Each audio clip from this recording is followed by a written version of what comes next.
بسم اللہ الرحمن الرحیم۔ اللہ پاک سے دعا ہے کہ آپ سدا پھولوں کی طرح مہکتے رہیں۔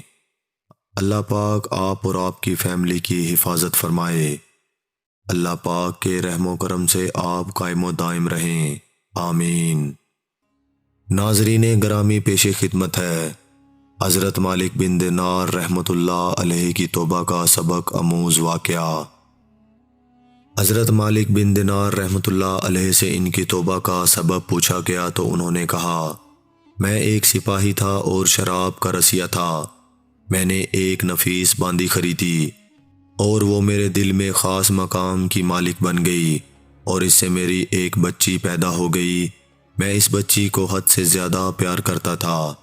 جب وہ زمین پر گھسیٹ کر چلنے لگی، میرے دل میں اس کی محبت اور بڑھ گئی اور وہ مجھ سے مانوس ہو گئی، اور میں اس کے سامنے جب شراب لا کر رکھتا تو وہ آ کر کھینچا تانی کر کے میرے کپڑوں پر شراب بہا دیتی۔ جب اس کے 2 سال ہو گئے تو وہ مر گئی۔ میرے دل کو اس کے غم نے بیمار کر دیا۔ 15 رمضان کو جمعہ کی رات میں شراب کے نشے میں مدہوش تھا۔ میں نے عشاء کی نماز بھی نہیں پڑھی تھی۔ میں نے خواب میں دیکھا کہ سور پھونکا گیا اور قیامت قائم ہو گئی، مردے قبروں سے اٹھائے گئے اور تمام مخلوق جمع ہو گئی۔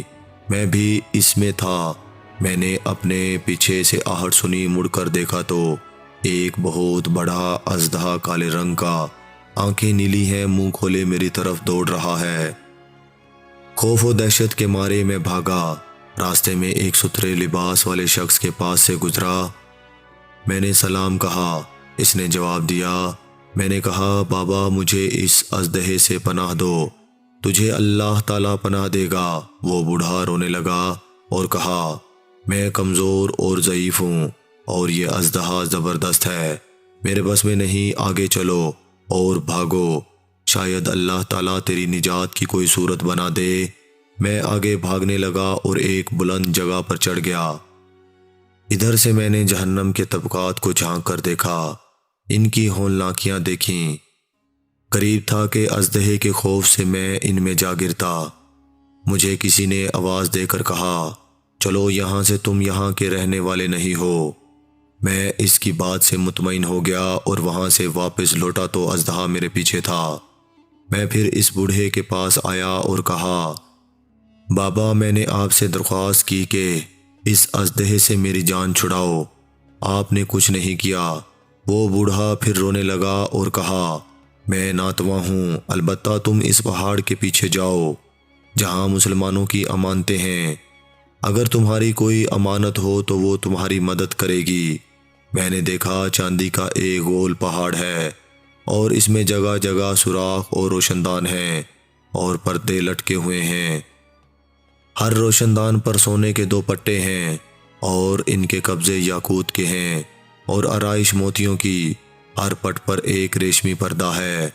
جب میں نے پہاڑ کی طرف نظر دوڑائی تو فوراً اس کی طرف بھاگا اور اژدہا میرے پیچھے تھا۔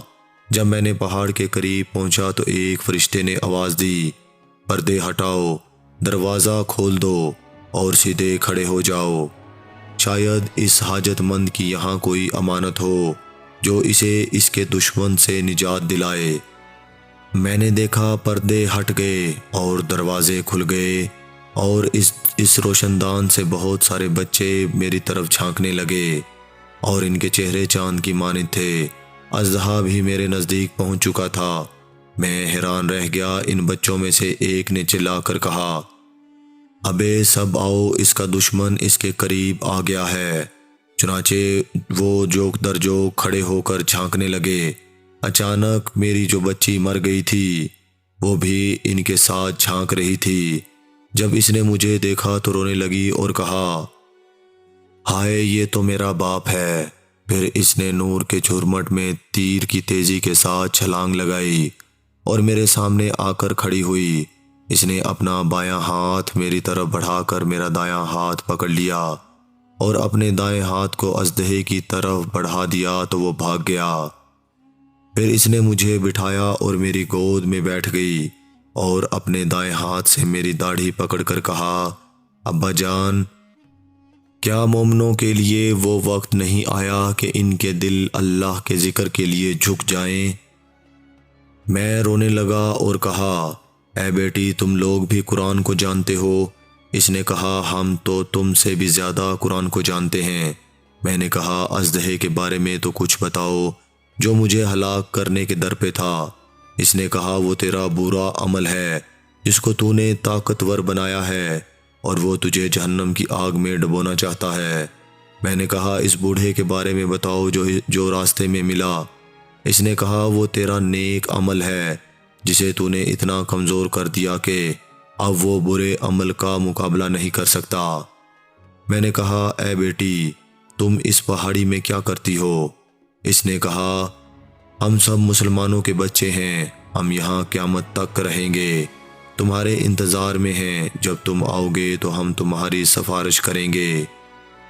مالک بن دینار فرماتے ہیں، میں گھبرا کر اٹھا اور صبح کو میں نے شراب چھوڑ دی اور اس کے برتن توڑ ڈالے اور اللہ تعالیٰ سے توبہ کی۔ یہ میری توبہ کا سبب ہے۔ معلوم ہوا کہ اولاد اگر بچپن میں فوت ہو جائے تو مایوس نہیں ہونا چاہیے، بلکہ اللہ کی مرضی پر راضی رہنا چاہیے، کیونکہ یہی نابالغ اولاد آخرت میں کام آنے والی ہے، جیسا کہ اس واقعے سے سبق ملتا ہے۔ اللہ تعالیٰ ہم سب کو عمل کرنے کی توفیق عطا فرمائے، آمین یا رب العالمین۔